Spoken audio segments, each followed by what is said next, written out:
Now we are starting with the insurance companies का combined question, जिसमें balance sheet भी आएगा, P&L भी आएगा और रेवेन्यू स्टेटमेंट भी होगा। ओके, तो इन सब में क्या होगा, डेटा कंबाइन देके रखा है, आप लोग ये सब मैं बोर्ड पे सॉल्व नहीं कर सकती, मुझे आपको ये नोटबुक में ही दिखाना होगा, राइट है। या तो फिर मैं एक्सप्लेन करूँगी, फॉर्मेट कैसे बताऊँगी, क्लोजिंग नोटबुक में सिखाऊंगी, जैसे बैलेंस शीट के लिए बोला था सेम टाइम, ठीक है ना, क्योंकि इसमें जगह ही होता नहीं है।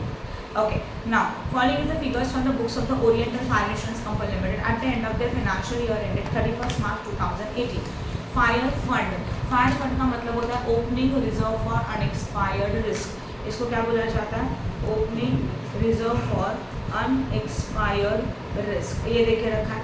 जर्नल रिजर्व बैलेंस शीट में कहा जाएगा, बैलेंस शीट का फॉर्मेट किसी को याद आ रहा है, कल मैंने आपको बैलेंस शीट का फॉर्मेट भी एक्सप्लेन किया था। ओके, पहले आता है शेयर कैपिटल, बाद में आता है रिजर्व एंड सरप्लस। तो जर्नल रिजर्व जाएगा रिजर्व एंड सरप्लस में, यस और नो। उसके बाद इन्वेस्टमेंट्स कहाँ जाएगा, इन्वेस्टमेंट में, इन्वेस्टमेंट अलग से है, राइट। फिर प्रीमियम कहाँ जाएगा, schedule number 1। Claim paid schedule number 2। Share capital में। एडिशनल रिजर्व है तो इसको बोलते हैं opening reserve, not reserve, opening reserve for unexpired risk, उसमें ये कंसिडर होगा, राइट है। Then profit and loss account brought forward, profit and loss account brought forward add करेंगे हम लोग रिजर्व एंड सरप्लस में, यस और नो। रीइंश्योरेंस प्रीमियम क्या होने वाला है, रीइंश्योरेंस प्रीमियम हम लोगों का प्रीमियम में ऐड होगा। प्रीमियम मतलब पता है आप लोगों को, राइट ना, और वो भी उसका भी अमाउंट क्रेडिट में है, तो ये प्रीमियम रिसीव्ड है, शेड्यूल नंबर 1 में add. Claim recovered from the reinsurance, this is also add in the schedule number 2।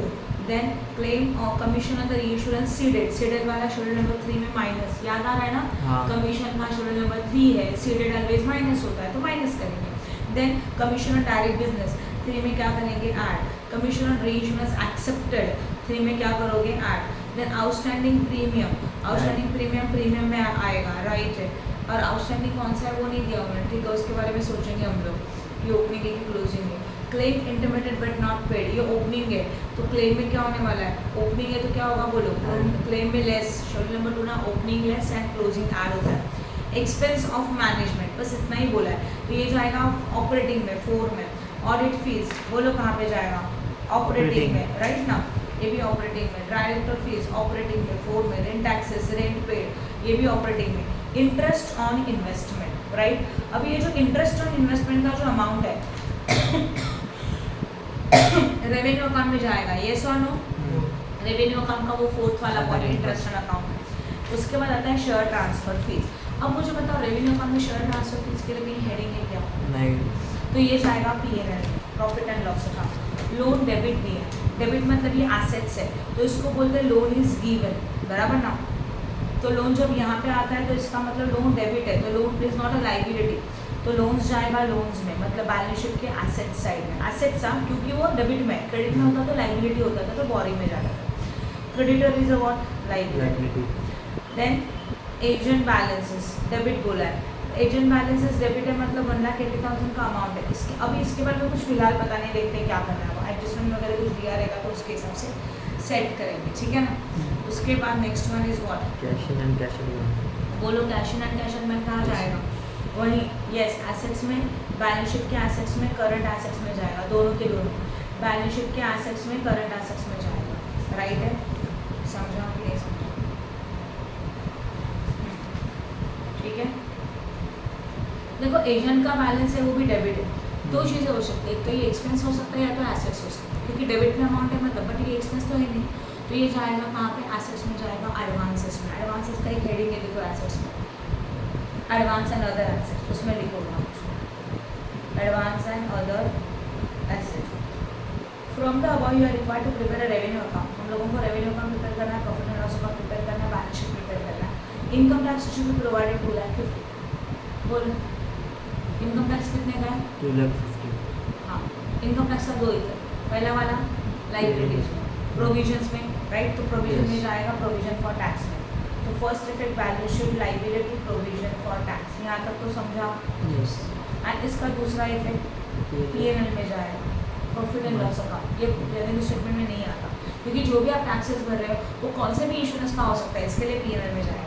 Transfer to general reserve same P&L में, एंड दूसरा एडेड रिजर्व, हाँ या ना।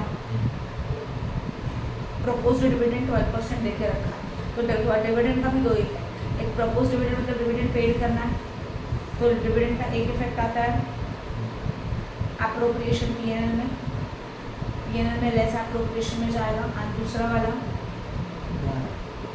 लाइबिलिटीज में, करंट लाइबिलिटीज में देखो चलेगा कितना अमाउंट है उसका 12% का डिविडेंड आपको पेड करना है। पेड करना मतलब वो liability. Claim intimated but not paid, closing claim का इफेक्ट दो, एक करंट लाइबिलिटी में जाएगा and as well as schedule number 2 में क्लोजिंग डेट क्या होता है less debit opening add closing less, हाँ उल्टा एड क्लोजिंग एड और एंड ओपनिंग क्या होगा फिर माइनस होगा, राइट। तो ये क्या होने वाला है ऐड होने वाला है, समझा कि नहीं समझा? ये इफेक्ट ये सब मैं आपको नोटबुक में सॉल्व करके दिखा दूँ, चलेगा आपको समझ में आएगा, तो एक सम पूरा का पूरा आपको मिलेगा, ठीक है। और अगर ये करूँगी तो फिर बाकी के इफेक्ट एक्सप्लेन करूँगी तो ये भी सम हो जाएगा, तो चैप्टर की खत्म कर देंगे आज। बोर्ड पे नहीं होगा? बोर्ड पे बैठेगा ही नहीं, कैसे बैठेगा? रेवेन्यू अकाउंट है, पीएनएल अकाउंट है, बैलेंस शीट है, देन उनका शेड्यूल है, 5 तो मिनिमम 5 पेजेस लगेंगे मिनिमम, समझ में आया, ठीक है। तो स्टॉप कर दो वीडियो, एग्जाम में बहुत कम आता है, 0.1% का चांस है ये वाला सामान है, एग्जाम में आता है रेवेन्यू वाला ज़्यादा आता है। सिंगल